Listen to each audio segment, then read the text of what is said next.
I'm Megan. I'm the president of the Academy of Interactive Arts and Sciences. If you're unfamiliar, we run the DICE Awards and DICE Summit. We also have a podcast called Game Maker's Notebook. We have a showcase for art in video games called Game Maker's Sketchbook. We have a foundation that supports underrepresented game developers and up-and-coming developers. And we have now, thank you for coming, our very first Game Maker's Stories event.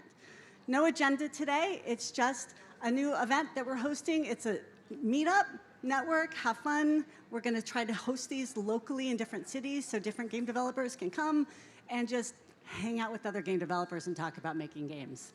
And so thank you for joining us at our first event. So we're excited to welcome my very good friend to host the event today, Andrea Rene from What's Good Games, and she's going to be talking with Haluk Mentes. I'm terrible with names. The head of Marvel Games. So welcome them to the stage, everybody. Thank you. My name is not very easy, so. My name is mostly easy. Thank you so much, Megan, and thank you to the Academy for hosting us this evening, and to everyone on the wonderful I Am 8-Bit team and supporting teams for putting this all together. I'm very excited to be chatting with you, Haluk. Likewise. You've been a busy guy for the past, I would say couple of years. It's really been longer than that you've been very busy as the head of Marvel Games. And we're going to get into what you're currently doing in just a little bit. But you didn't start out in this role. You had to have a lot of experiences along the way. So I think it's really great for us to maybe start at the beginning. Did you ever envision yourself becoming a video game executive? Never. In my wildest dreams, I imagined that I would be here doing this. So how far into the beginning do you want, like when I was We probably don't need to go back to birth. That's maybe like a little too far. No. Yeah. Maybe let's start with your high school years and your entering into like the geekdom, like being a nerd about cool nerdy stuff. Yeah, that started. So I'm from Turkey, and I was born in the early '80s. That really started when I was about 7 years old. You know, for the first time, I walked into an arcade, which was, not that common in Turkey during the days, and it's as if a new world opened beyond, like before my eyes. And then for a couple of years, I, relentlessly lobbied my parents to get me a, computer. They would call it harassment, but I call it lobbying. And then I basically got into gaming, and I've been a very, very devoted gamer since then. Commodore 64, Amiga 500. We didn't have, I couldn't convince them to buy a console because you can't, you're like, I'm going to do homework on this. Okay, fine. And then all the way through university, I was just gaming, almost like a full-time job on the side. And yeah, I mean, there weren't many gaming jobs available in Turkey. I only moved to the States about 15 years ago. So I went to get a business degree, and I got a finance job, and I worked for 5-6 years at a finance company in Istanbul and in Europe. And then I decided to come to the States for a master's degree, right? All this time, I'm working like long hours. I'm coming home and playing like Coder 2, like video games until the wee hours of the day. And it never, in a second, did I think that I was going to get into games. So I came to the States, did my master's, and actually found out that this is an actual job that you can have, a career that you can have. So I was presented with a choice, right? I mean, whether I go back to Europe or do some sort of finance or consulting job, or come to California and join the gaming industry as part of the mobile wave. This was in 2012. And something said, go west, young man, and I did. I joined a mobile startup, as a product manager, and off to the races, And now look at you. Yeah. It's such an interesting story to me, hearing how people ended up in games, because I think a lot of us out there who work in this industry never envisioned ourselves working in video games. We were in other industries, or we had other ambitions, but we are all like nerds about video games and love playing them, and then somehow discovered, oh, somebody will pay me to work in video games. Cool. Yeah. Isn't it insane? I mean, I actually like I used to see credits when I was growing up, like, oh, okay, these are names. And at some point, I don't remember when it dawned on me, there are people actually, like there are actual people, making these games and getting paid. And I actually, really tried to find my optimal entry point into gaming. I called many people, talked to a lot of people, and just at some point I just decided to take the plunge. Was there a particular game that was inspirational to you, or was the game that was like, I want to make games because of this game? So there are a couple. Early on, I latched onto, as I played games, like from the same studios, I started to notice trends in them, right? So on Commodore 64, I'm going to reveal my age here. There was a studio called System 3. They made a game called Last Ninja. It's a trilogy of games, 1, 2, 3. That was profound. I was a big Origin fan, so Ultima, Wing Commander, System Shock, and then later, Deus Ex, Ion Storm, and obviously like Doom. It was absolutely mind-blowing. And then Baldur's Gate 1 and 2, Icewind Dale. I was a PC gamer because consoles were not easy to find back then. But all these things basically helped shape my personal sensibilities, so to speak. So when you are in games and doing business deals, it's safe to say you have a deep passion for the creativity side of what's going on, which sometimes in other industries is missing, but I feel like in video games is actually pretty common. Would you say that that's an accurate representation? What is That business development people in games actually know about games and play games themselves. I mean, one would hope so, Well, you talk to most of them, don't you? I do. And actually, more than you think, more than a fair share of them know and care, right? I mean, it's for everyone, it's not an easy industry, right? For game makers, I'm humbled by, the creative process and, how much blood, sweat, and tears go into games. It's not easy making these, right? Even from the business side, it's not easy being in this industry. There are other more straightforward paths. So, most of the people that I am fortunate enough to talk to who are really passionate about this know what games are, and they're gamers themselves. So, Let's talk about how you got your job at Marvel.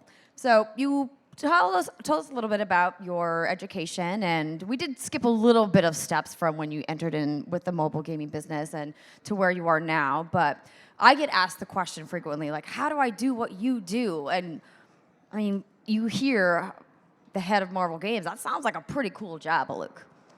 Thank you. I mean, I do pinch myself. I've only been in this seat for a couple of months. Before this, I worked at this iteration of Marvel Games for close to 9 years as head of portfolio strategy and business development.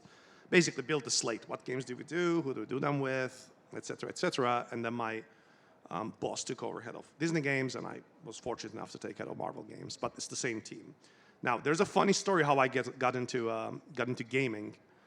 If you have a couple of minutes, I would like to tell that. This is what we're here for. Great, awesome. So here I am, only 2 years in the United States, right? Years 2010, 2011.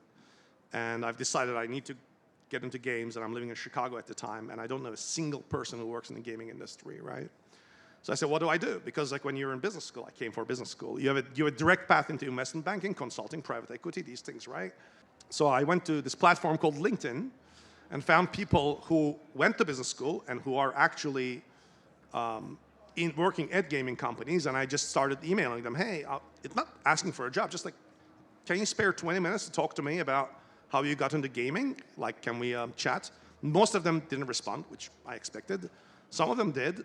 One of them not only jumped on a call with me and stayed with me on the phone for 2 hours.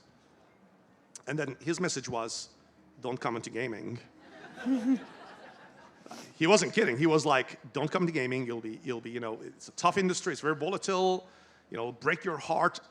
But at the end of it, he slipped. He said, only come into gaming if you can't not do it. And I was like, that's it. That's it. You just gave me the keys, basically.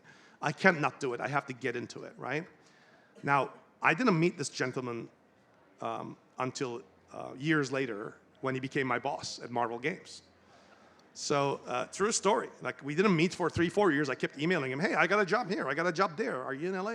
We never got to meet, right? Are you at GDC? Never got to meet. And years later, I heard like there's a new head of Marvel Games. You know, I was like, oh, really? Like, and I looked up, oh, wow, it's Jay. You know, and I said, let's grab dinner. And then he said, well, I'm rebooting this team. This is 2014. Would you like to join? I said, absolutely. And that's a true story. You know. Wow, from saying don't join to, okay, since you're here, come on and work for me. Yeah, he still does that. I mean, you know, when we interview people, we send them final boss, you know, go talk to Jay. And his job is to scare the candidate from joining Marvel Games. It's true. You know, I kind of tell people, look, he's going to try to scare you off. Don't be phased. But like, and then. Oh, the gauntlet over there at Marvel. Yeah. Dang. Yeah, it's a fun process. Yeah. You'd mentioned that before you had your current title, that you were overseeing portfolio. This is a really unique job and position within the industry. It allows you to talk to many different kinds of developers, big, small, working on all kinds of games. From your position, are there things that you really prioritize when you're working with your team on what you think is the best way to approach portfolio strategy? Yeah, absolutely. It's an interesting process because we don't play what we call the IP genre bingo, right? Give me like an, you know, X-Men match 3 game. Like, we don't do that, right? Like, we're basically, you're kind of starting from, man, what would be like the dream list of games to make for Marvel, right? Like, you know, you would love to have a Spider-Man game, a Wolverine game, a Blade game, a Card Battler. Like, I mean, that's where you're starting from, really. And, you know, and then pretty much probably all of us can create a short list of who we would ideally like to have, you know, make these games, right? Like, I mean, if I told you, like, oh, I want to make a, you know, Wolverine game, you could come up with, like, a couple of studios. Probably Insomniac would be at the top. Then the job becomes going and finding those studios. And same for mobile, by the way. Like, I mean, it's like, oh, you know, you want to make a card battle game. Let's go work with Ben, you know, and Hamilton and the rest of the team at Second Dinner. Like, let's have them make a card game, right? That's the approach.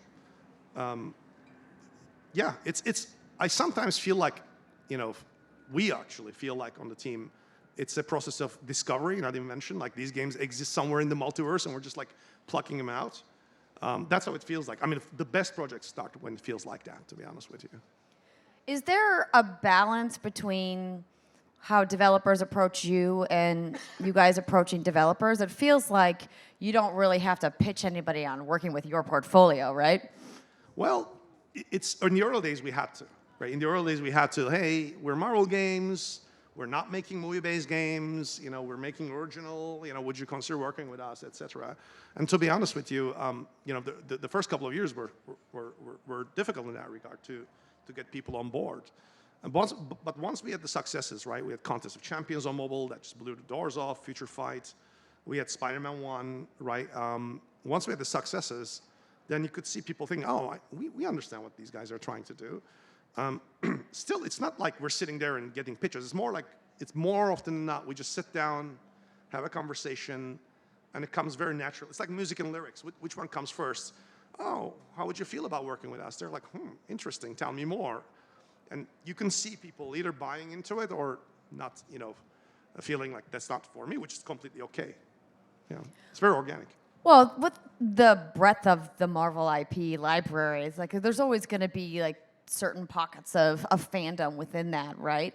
And obviously it's you and your team's job to figure out, like, what is going to be the, you know, most resonating with audiences, and that's part of the challenge of your team, right? Like, when you were in business school and you think about where you are now as somebody who runs portfolio, what would you take from that experience into how important it is to use those skills in portfolio strategy? Or did you just learn it along the way?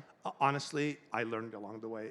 And this is really funny because you know, my school, Chicago, they famously tell you, University of Chicago, nothing we can teach you here will prepare you for what you're going to do. Like, the world's going to change by the time you hit, you know, your 40s and 50s. And boy, it was true. Like, you know, the only analogy, which I don't want to bore anyone here with investing, is like, you know, invest in an index fund. It's the same way, like, you know, the portfolio manages itself. Once you put the right, you know, projects on the board.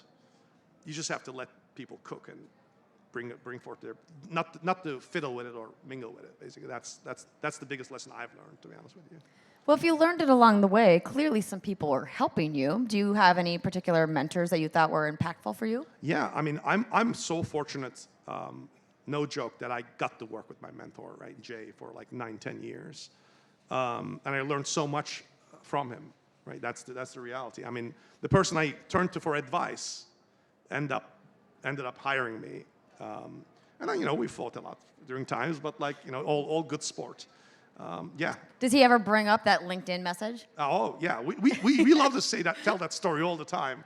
I should dig up that message and get it framed, actually, at some point. But yeah. So I guess that's the job advice, everybody. Just start cold messaging people on LinkedIn like you're an AI bot. No, just kidding. Don't do that. We all get too many of those, don't we? But so if I may, like, I get those too. There are ones that are just like almost like written by a template, like they misspell your name, etc. But then there are those that are really thoughtfully written, right? And I can tell, right? And I jump on call with people. I've gotten it. I get it once a year from some business school student somewhere. Hey, I saw I said that you're in games. Can I talk? And I do jump on a call. I feel like I should do it, right? I'm indebted to, like, if Jay didn't pick up that phone and talk to me, I wouldn't be here. So I feel like I owe it to people. Like I owe it to, To like pass it on, exactly. Yeah, exactly. Or paid forward, right? Exactly, paid forward, for sure. It's great. Everybody paid forward to somebody in this business. It's important. You've got to take care of each other. There's so many different angles I could go with this conversation, but I would love to take a few moments to talk about the Marvel Games approach to creative collaboration. You guys have so many fantastic partners that you've worked with in all different genres. I've just mentioned mobile, PC, console. And your involvement in the kind of shepherds of the library of intellectual property is something of a delicate balance with the creative input of the studios you work with. Do you guys have like a particular formula, or is it more like project-based? It is very adaptive, right? It is very adaptive to the people that we're working with. The short version is there's no formula, right? I mean, I think the trick is to only do projects with people who have a deep passion for that particular property, right? I mean, it's a story that's been told many times. Insomniac picked Spider-Man, right? They had the passion for it, right? I mean, Eidos picked Guardians, right? And like Firaxis, the leadership team said, we want to make Midnight Suns. I mean, we were just talking, let's make a tactics game. It would be a good fit, And they said, no, we read this comic series from the 90s, Midnight Suns, we want to do that. And then at that point, this is not what I do. This is a team of extremely talented people on our team that do, creatives and product development people, etc. And then we sit down almost as if we're part of their studio, and we sort of guide them and teach them how to speak Marvel. And then they're pretty smart, and they pick it up pretty fast, and then they write books upon books. And look what Insomniac did with 3 titles. That's where we get lucky, because people adopt Marvel and they become Marvel. That's the only way I can answer it, to be honest with you. Well, I mean, yeah, Spider-Man's pretty good. I think we can all agree on that for sure. So this is the part that I think everyone's been waiting for. You're the portfolio guy. What's a great pitch if someone's like, Haluk, I really want to make a Marvel game. I'm a deep nerd about this one comic book series. And you're like, in order to nail this pitch, these are the things you got to do right. There is no formula for it, right? It is the first question. It's the same thing, and we're very transparent about this. It's the same question I think everyone in the room asks very openly. Why does this game need to exist, right? That's like, why does it need to exist? I mean, I can answer any game that we have right now. Like, why does it need to exist in 2 minutes? Like, and it's self-explanatory. I think that's the first thing, and then the unspoken thing is, well, why do you think you guys are the right people to do this game, right? And that's usually pretty evident. I mean, it's like they tell you, I've never been a venture capitalist, but they tell you, like, you go into the VC world, you get pitches, and you're never evaluating the pitch, you're evaluating the people. And it's really valuing the people because, yes, sure, you're going to talk about a hypothetical core loop, hypothetical story, but all of that stuff is going to change. It takes 5 years to make one of these. literally the question you're asking is, are these the right people to entrust with this project? And do we jive with them, right? Can we work with them? I mean, sometimes people will test us. People will ask us difficult questions. Can I kill this character? Can I blow up the moon, right? Basically, I mean, it goes both ways. Can you blow up the moon? You can blow up the moon. There's no single Marvel canon. That's actually Bill, our head of creative, spoke about this a couple of times. There's a very deliberate reason for it, because if you want to blow up the moon in your game for your story reasons, you should be able to do that. So if someone else is making a game, they want to keep the moon, they should be able to keep it. So we don't want to shackle people to each other. That's why. But yeah, you can blow up the moon. Oh, noted. Yeah.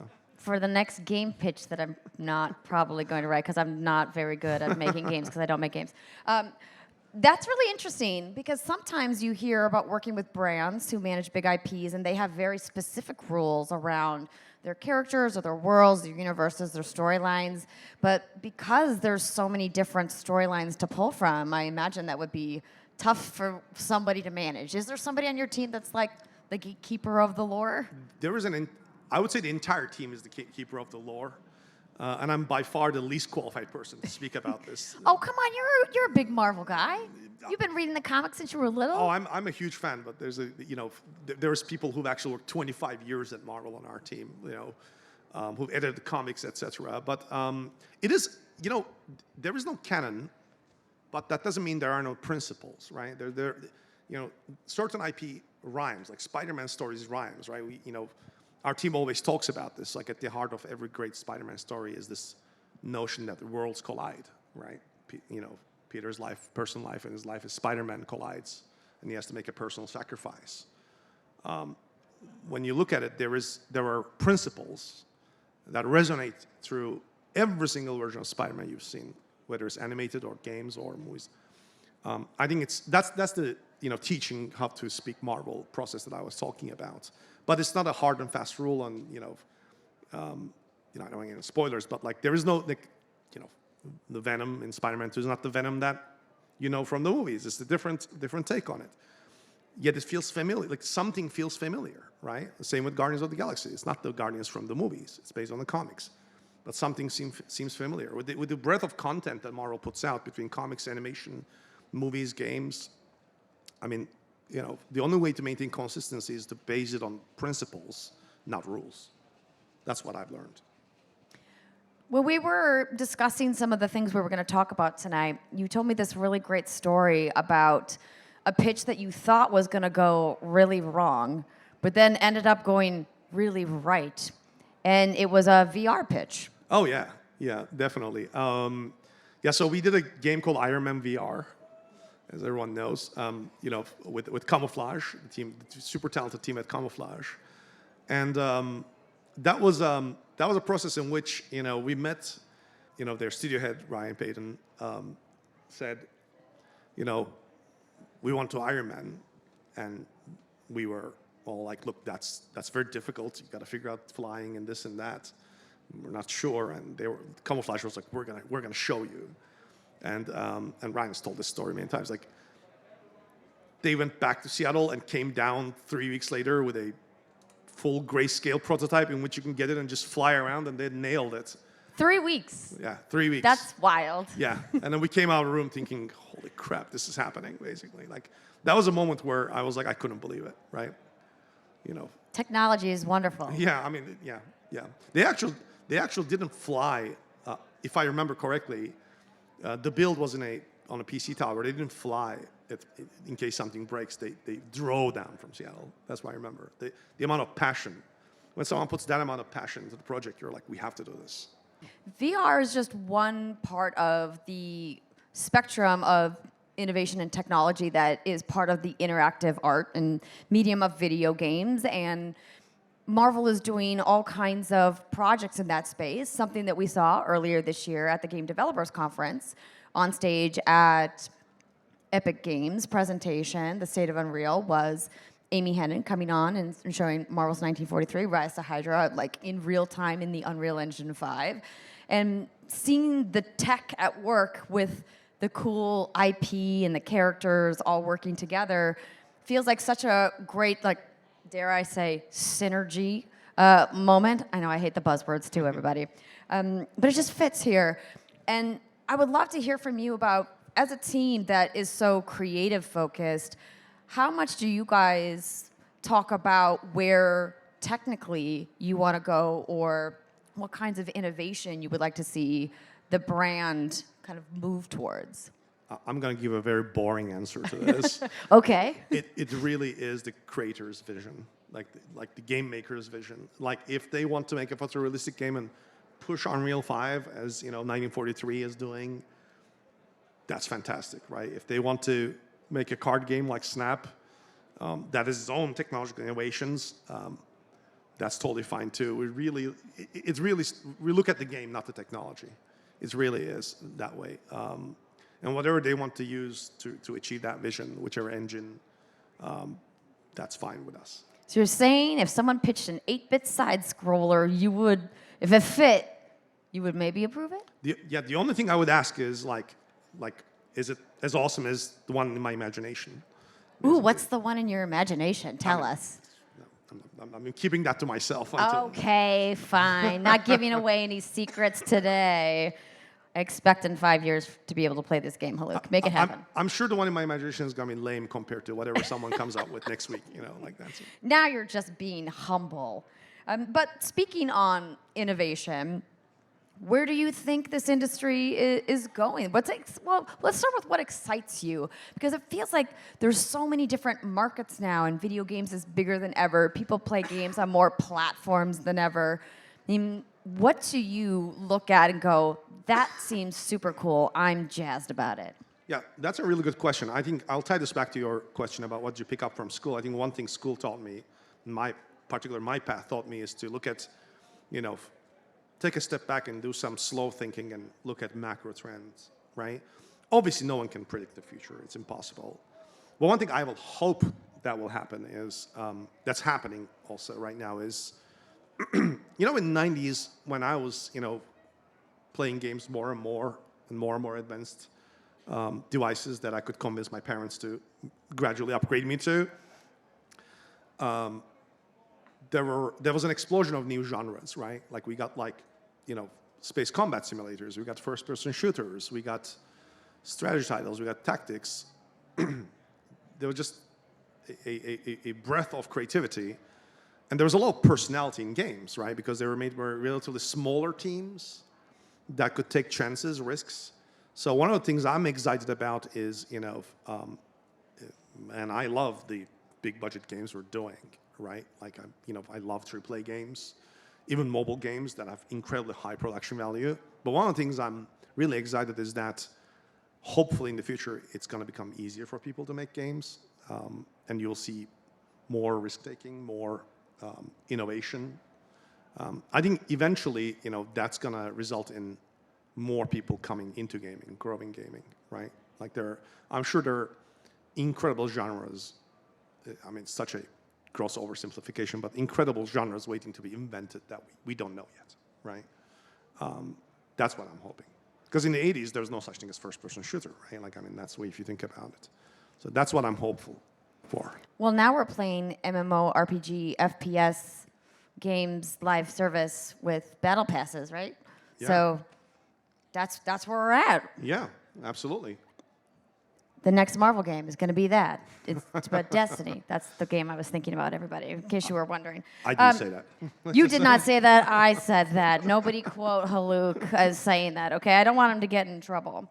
We talked a little bit about how there's always got to be a balance between looking at where the market is going and where the trends are, and not chasing trends, but also thinking about what do the players want, but also where do we as a company want to go. How does your team, who is so involved in strategy and looking at the future and your slate many years down the road going, where is the balance? What is your strategy for that? Honestly, yet again, I apologize I'm going to give a very boring answer to this. All boring answers all the time. It is literally like, what would be a great game, You know, like literally, it doesn't matter. Right now, we're thinking about, like, let's say we're thinking about 2029, right? Like, it just takes 5 years to make one of these. We're thinking, oh, what would be a great game, right? Like, what have we not done yet? What would be great to do? What's such a great fit for Marvel? And who would be the best person? That's literally where we start. There's no other way to think about it because, you know, what is our team objective? It's to make Marvel one of the most beloved brands in gaming.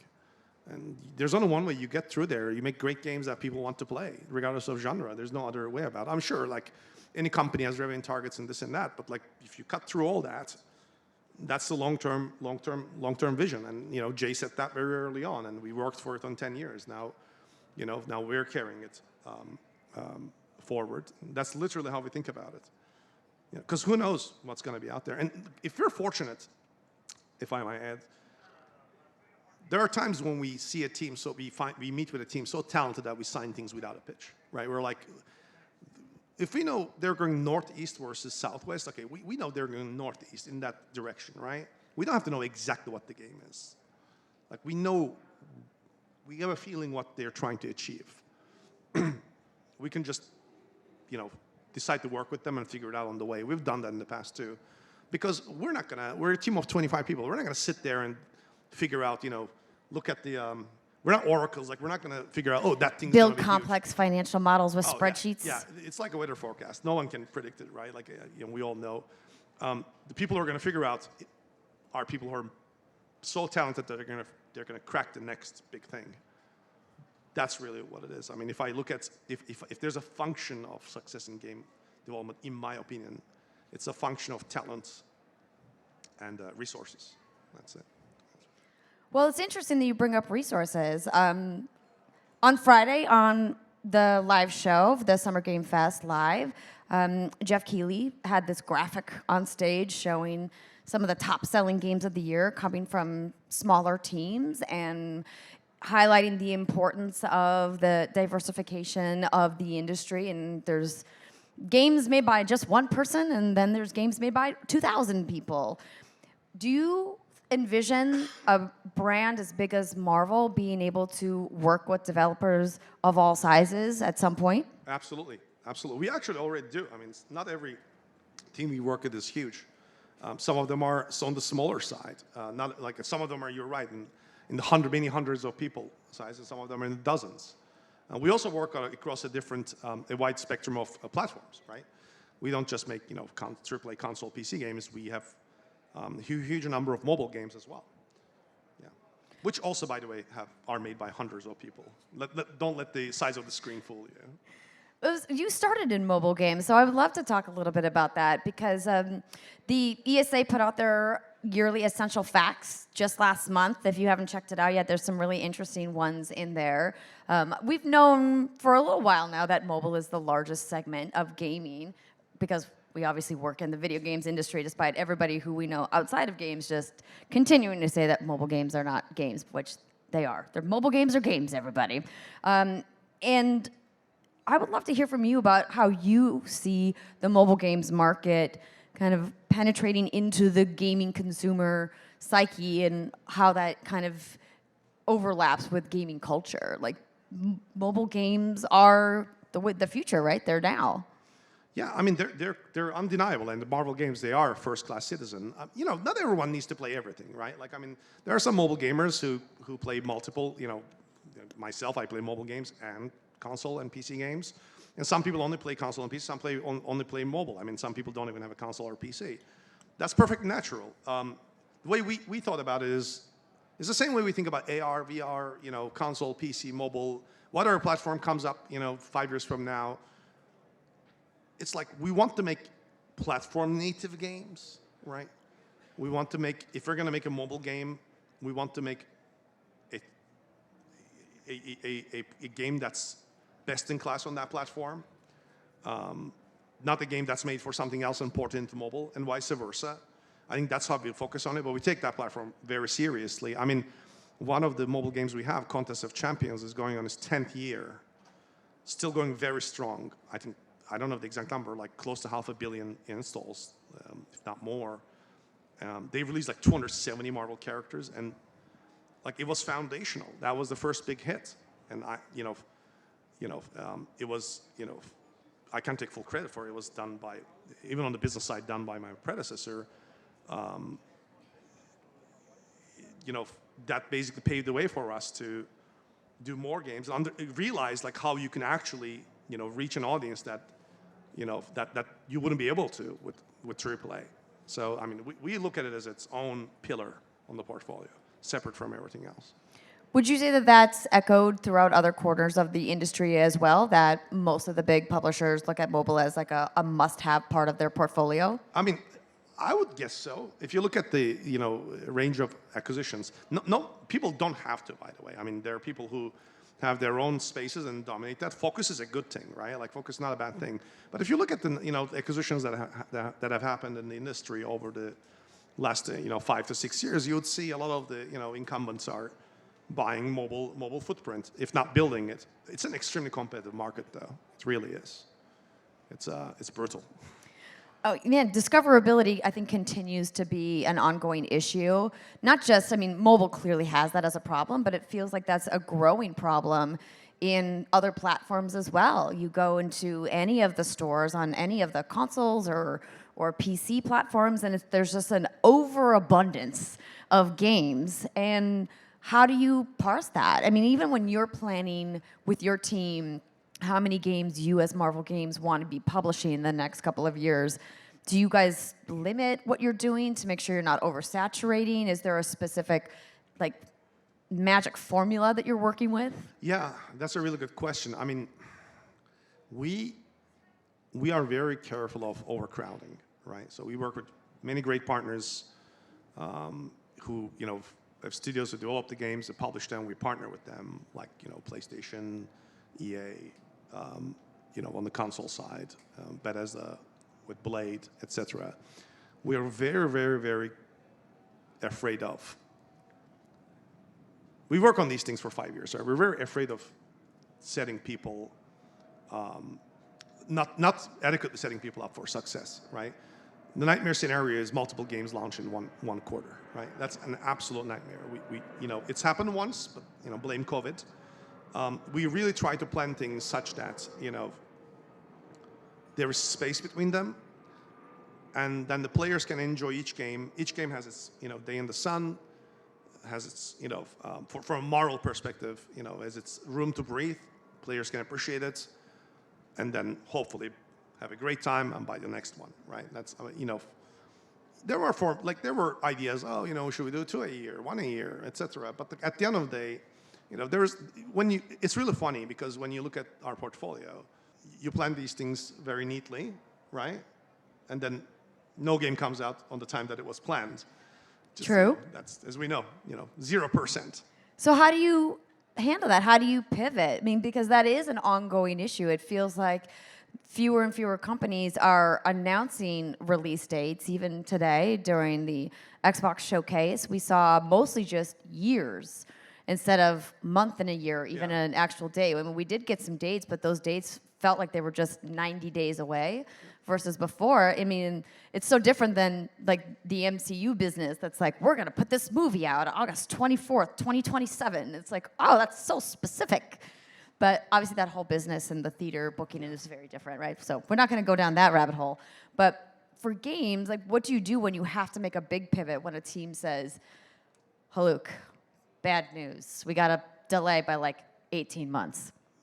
You have to say yes, because you can't rush it. I mean, it's really, this is where picking the right partner is really important, because someone out there is signing that 18-month slippage, and that's a big check, right, on the studio side. When the games slip, they cost a lot of money, and someone is having faith in signing that check.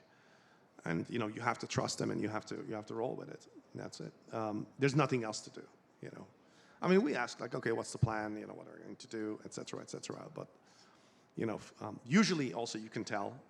Hey, we need more time. I mean, it's never a surprise. So you just go with it, and 100% of the games slip 100% of the time. It's just a fact. How does that factor into how you build relationships? Because clearly that's such an important part of what you do from a portfolio management position. It's like you want to not just do like a one and done, and you want to be able to have that trust with a partner. So when they say, hey, we have to do this thing that is not what we want to do, but clearly the best for the title and the best for the business, is there specific things that you look for in a partner when you're building that relationship? Yeah, I mean, we like people. So first of all, one hopes that it's never one and done, but we take one game at a time, and obviously, when we were doing Spider-Man, we were so focused on it, and the team was so focused on it, Insomniac and our team. Just let's land the first one, and once we landed that one, here we are. In terms of partnership, in an ideal world, you really want to be with people who are in the gaming industry for a long time, plan to be in the gaming industry for a long time, can take chances, can survive a few hits, won't be phased, eyes on the prize, long-term vision, and